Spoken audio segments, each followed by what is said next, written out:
মায়ের মন্দিরটা জীবন্ত জাগ্রত, তার প্রমাণ দিলাম। আজ এই যে শাড়ি গয়নাগাটি ভক্তরা দিয়েছেন, কি কারণে?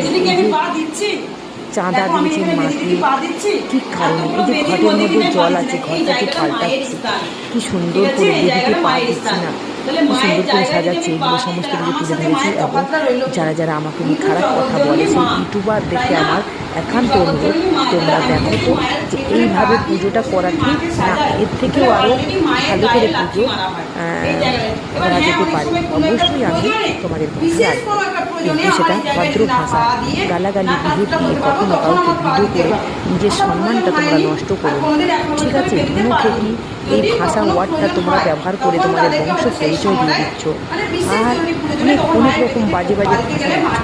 কারণ ধুনোটা কিন্তু মা শিবশ্যামা মানুষের খান। তোমরা আমাকে বলছো, তোমরা বলছো স্বয়ং শিবশ্যামা মাকে, ভগবানকে বলছো। কৃষ্ণ কালী মা, তোমরা শিবশ্যামা মা, আমরা রূপটা আলাদা আলাদা করে রেখে সেইভাবে আয়োজন ভাবনা করি, মাকে পুজো করি, ঠিক আছে? তোমরা যদি কৃষ্ণ কালী মাকে ভালোবাসো, শিবশ্যামা মাকে অপমান করছো, তাহলে কোনো ঠাকুরকে দেবতাকেই তোমরা ভালোবাসতে পারো না। তো যাই হোক, তোমরা সম্পূর্ণ ভিডিওটা দেখো, এটাই আমার অনুরোধ।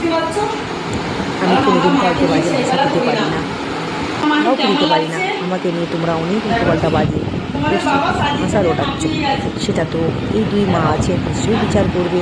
যদি আমি পাপ করি আমাকেও নিশ্চয়ই শাস্তি দেবে, তাই না? তাই তোমাদেরকে এই ভিডিওটা দেখার জন্য অনুরোধ, তোমরা দেখো, দেখে অবশ্যই তোমাদের কমেন্টের অপেক্ষায় থাকবো। জানি তোমাদের কমেন্ট দেওয়ার সৎসাহস নেই আমার ভিডিওতে।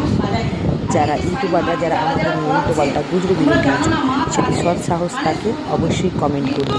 শুধু একান্ত অনুরোধ আমার বাবা মাদেরকে, সবাইকে, যে ভক্তি শ্রদ্ধা জানি না, এর থেকে যদি বেশি কিছু দিতে হয় অবশ্যই তোমাদের কাছে শিখবো, তোমরা শেখাবে, আমরা সবার কাছে শিখবো, তাই না?